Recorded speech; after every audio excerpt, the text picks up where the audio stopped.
Hey there. Have you ever noticed that you think about money a lot? I mean, not just when you're paying bills or making a big purchase, but it's like this constant low-level hum in the back of your mind. Well, it's a super common feeling, and today we're going to dive into the psychology of why our brains get so latched onto our finances. Let's get right into it. So yeah, let's just ask the big question right up front. Why? Why do we think about money all the time? Even when, things are technically fine, there's still that little voice in our head pulling our attention back to our bank account. It can be confusing and, frankly, pretty stressful. So let's figure out what's really going on under the hood. Does this look familiar to you?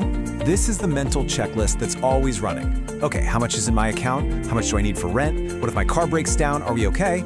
It's like this little app running in the background of your brain, just constantly draining your battery, even when there's no real danger in sight. Okay, now here is the big reveal, the whole thing. It's not really about the dollars and cents. Not really. Those constant thoughts are just a symptom of something way, way deeper. It's about our brain's fundamental reaction to uncertainty. Your mind is kind of using money as a stand-in for something else entirely. So first up is this idea of control. Think about it. Our world can feel completely unpredictable, right? Money, on the other hand, feels tangible. It represents choices, options, the ability to steer your own ship. So when other parts of life feel chaotic, it's only natural for our minds to grab onto the one thing that feels like it gives us some control.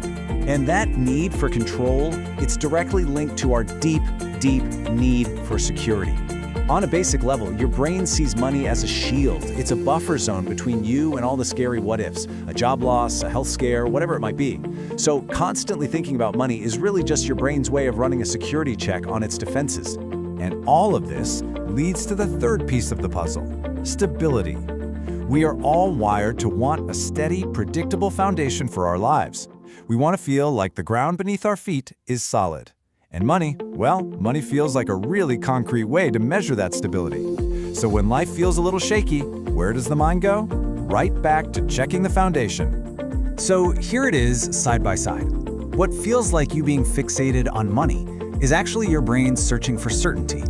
Let that sink in for a second. You're not obsessed with being rich. Your brain is just obsessed with feeling safe, secure, and in control. Money just happens to be the most obvious tool it thinks it can use to get there. All right, so if this is just our brain trying to find certainty, trying to protect us, why does it feel so bad? How does this natural impulse spiral into this constant nagging anxiety? Well, this is where the whole process becomes a trap, a feedback loop that is so easy to get stuck in. Let's break down exactly how it works. And here we have it, the anxious feedback loop. It all starts with that feeling of uncertainty.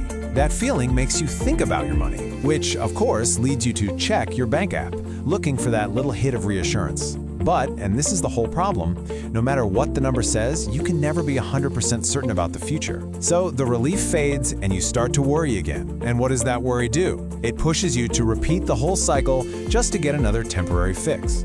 Now, it is so important to really get this next part. This loop is not a personal failure, it's not a flaw in your character, it is simply your mind's best attempt to make you feel secure. The strategy just isn't working very well. It's like a smoke detector that's a little too sensitive. It's trying to protect you, but it's ended up going into overdrive and creating the exact feeling it was trying to prevent. And that really brings us to the heart of it all. Money stays in your thoughts, not because you're greedy or materialistic, but because your mind is desperately trying to feel secure. Just understanding that can be a huge first step. But okay, how do you actually break the loop? Let me give you 3 small habits you can try. First, schedule your worry. Seriously. Give yourself 10 minutes a day to check your finances and think about it. Outside that time, gently tell your brain, nope, not now. Second, focus on what you can actually control. You can't control the economy, but you can control your weekly budget or your savings goal. Shift your energy to small, concrete actions. And third, practice the pause. When you get that urge to check your account, just stop. Take 3 deep breaths. Acknowledge the anxious feeling without immediately acting on it. That little space is where you take your power back. So the next time you feel that worry creeping in, just ask yourself, what is my mind really looking for right now? And which of these little habits can I use to give it what it needs in a healthier way?